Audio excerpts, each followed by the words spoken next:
Hi guys, जय हनुमान। आज के इस वीडियो में हम बात करने वाले हैं इंडिया के उस टॉप कॉलेज के बारे में जिसमें ऐसा बहुत बार हम भी इंडिविजुअल बच्चों को एडवाइस करते हैं कि अगर आपको इंडिया के टॉप 5 या टॉप 6 आईआईटी में अगर सीएस ब्रांच नहीं मिल रही है तो चले जाना चाहिए।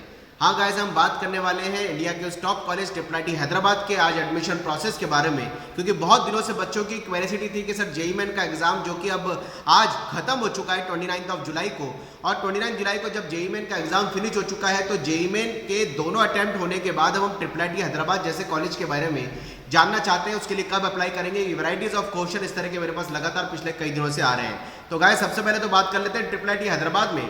कुछ बच्चे मुझसे इस तरीके से भी कंफ्यूजन पूछ रहे हैं कि सर ट्रिपल आईटी हैदराबाद का यूजी के नाम से जो एंट्रेंस एग्जाम होता है, जिसका एडमिशन का प्रोसेस खत्म हो चुका है, एंट्रेंस एग्जाम हो चुका है और उसके बाद उसका एप्टीट्यूड टेस्ट पे टेस्ट होने के बाद इंटरव्यू भी हो चुका है, शॉर्ट लिस्टेड बच्चे हो चुके हैं। तो ट्रिपल आईटी हैदराबाद के पहले यूजी के लिए एक लाइन में बात कर लो कि यूजी के ट्रिपल आईटी हैदराबाद को सेल्फ एग्जाम जो था वो 5 year integrated programme BTech with MS research के लिए था। जिन बच्चों को बीटेक के साथ एमएस रिसर्च में जाना था, 5 ईयर कोर्सेज थे और 5 ईयर कोर्सेज के 5 प्रोग्राम वहां थे सीएस ईसी के साथ बीटेक विद एमएस रिसर्च के लिए। उसके लिए यूजी प्रोग्राम था, वो हो चुका है। लेकिन अभी ट्रिपल आईटी हैदराबाद का जेईई मेन के बेसिस पे जिस पे एडमिशन सीएस और इलेक्ट्रॉनिक्स एंड कम्युनिकेशन जैसी ब्रांचेस में मिलता है, उसका एडमिशन का प्रोसेस स्टार्ट हो चुका है। अप्लाई करने की डेडलाइन आप सभी को 1 सितंबर तक दी गई है, यानी ट्रिपल आईटी हैदराबाद के लिए आप जेईई मेन के बेसिस पे अप्लाई कर सकते हैं। इंडिया का टॉप कॉलेज है, सीएस और इलेक्ट्रॉनिक्स एंड कम्युनिकेशन के लिए एडमिशन देता है triple IT Hyderabad. Triple IT Hyderabad में जेईई मेन के बेसिस पे एडमिशन होगा, जिसका अप्लाई करने का ऑप्शन खुल चुका है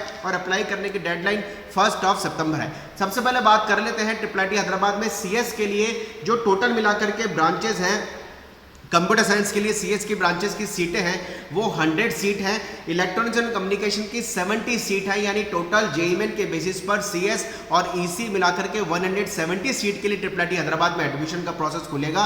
सीएस में भी 2 तरह के पूल से एडमिशन होगा, या ट्रिपल आईटी हैदराबाद में अगर मैं बोलूं तो 2 तरह के पूल को बोला गया है कोटा, जिसके बेसिस पर एडमिशन होगा। एक है कॉमन पूल, एक है डाइवर्सिटी पूल। कॉमन पूल में गर्ल्स और बॉयज दोनों को एडमिशन मिलेगा, लेकिन डाइवर्सिटी पूल में केवल और केवल गर्ल्स को एडमिशन मिलेगा। जैसा आप सभी को पता है कि आईआईटीज में 20% सीटें केवल गर्ल्स को दी जाएंगी, आईआईटी एनआईटी दोनों में 20% सीटें गर्ल्स को दी जाएंगी। उसी थीम पे ही ट्रिपल आईटी हैदराबाद ने गर्ल्स के लिए इतना अच्छा फायदा दे रखा है कि 25% सीटें उनको केवल गर्ल्स को ही देनी है, यानी जेंडर बैलेंस करने के हिसाब से।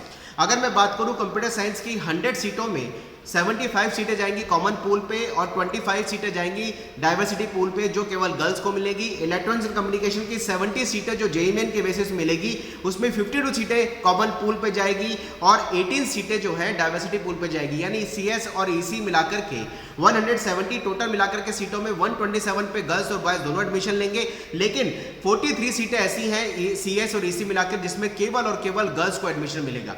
अगर मैं कट ऑफ सिनेरियो की बात करूं तो ट्रिपल आईटी हैदराबाद में पिछले 4-5 सालों का जो कट ऑफ है, ट्रिपल आईटी हैदराबाद में पिछले 4-5 सालों का जो सीएस के लिए कट ऑफ है वो है 99.9 परसेंटाइल और ईसी के लिए जो कट ऑफ जा रहा है वो 99.7 परसेंटाइल। लेकिन गर्ल्स कैंडिडेट को जिनका परसेंटाइल 99.8 भी है या 99.6 भी है, उन बच्चों को भी ट्रिपल आईटी हैदराबाद के लिए अप्लाई करना चाहिए। लेकिन बॉयज की जो कट ऑफ है वो सीएस के लिए 99.9 और ईसी के लिए कट ऑफ 99.7 पिछले 4-5 सालों में गई है। ट्रिपल आईटी हैदराबाद का फीस स्ट्रक्चर थोड़ा सा हैवी है, 3,50,000 के आसपास करीबन फीस स्ट्रक्चर बैठता है। लेकिन ट्रिपल आईटी हैदराबाद में फिनेंशियल असिस्टेंट दी गई है, जिनके पेरेंट्स की इनकम 8 लाख से बिलो है, उन बच्चों को ट्रिपल आईटी हैदराबाद में सेकंड सेमेस्टर से वो पढ़ने के लिए स्कॉलरशिप भी देते हैं और उसको कहीं ना कहीं असिस्टेंट फिनेंस हेल्प देते हैं। लेकिन उसका उन्होंने जो क्राइटेरिया बना रखा है, जो उनका इंटरनल क्राइटेरिया है, उसको बच्चों को फुलफिल करना होगा। साथ साथ bank loan triple IT Hyderabad में पढ़ने के लिए मिल जाता है, जो 0 रेट ऑफ इंटरेस्ट से होता है। जॉब मिलने के बाद वो आपको चुकाना पड़ता है, वो आपको पे करना पड़ता है। तो ट्रिपल आईटी हैदराबाद में जिनके पेरेंट्स की इनकम 8 लाख से बिलो है, उनको सेकंड सेमेस्टर से पढ़ाई के लिए वो हेल्प करते हैं और वो फाइनेंशियल असिस्टेंट वहां पर अवेलेबिलिटी और मीटिंग ऑफ स्टिपुलेटेड क्राइटेरिया जो उन्होंने बना रखा है उसके हिसाब से एडमिशन मिलेगा। तो ट्रिपल आईटी हैदराबाद के लिए आपको अगर अप्लाई करना है, इंडिया का टॉप कॉलेज है, अप्लाई करने की डेडलाइन 1 सितंबर है। आपके दोनों जेईई मेन का जो एंट्री स्कोर आएगा उस पर हाइयर एंट्री स्कोर के हिसाब से ही ट्रिपल आईटी हैदराबाद में आपको एडमिशन मिलेगा। और ट्रिपल आईटी हैदराबाद का आप फॉर्म फिलिंग जो है 6 अगस्त के बाद करिएगा, क्योंकि इसका आपका जेईई का रिजल्ट 6 अगस्त 10 को आएगा मेन का, उसके बाद आपका जो हायर एनटीए स्कोर या हायर परसेंटाइल 7 डेसिमल में होगा, उसी के हिसाब से आपको ट्रिपल आईटी हैदराबाद में अप्लाई करना होगा। फॉर्म फीस के अप्लाई करने का जो फीस है फॉर्म के लिए वो 2000 रुपीज 2000 रुपए रखी गई है। तो ट्रिपल आईटी हैदराबाद के लिए इतना ही। अगर आप अप्लाई करना चाहते हैं, इंडिया का टॉप कॉलेज है, कंप्यूटर साइंस और इलेक्ट्रॉनिक्स एंड कम्युनिकेशन के लिए अप्लाई कर सकते हैं। अप्लाई करने का मोड खुल चुका है, 1 सितंबर अप्लाई करने की डेडलाइन है। गाइस पूरी कोशिश रहेगी मैक्सिमम करियर एडमिट आप तक पहुंचाते रहें। Wish you all the best, मेहनत करते रहें। जय Hanuman, bye bye, thank you very much.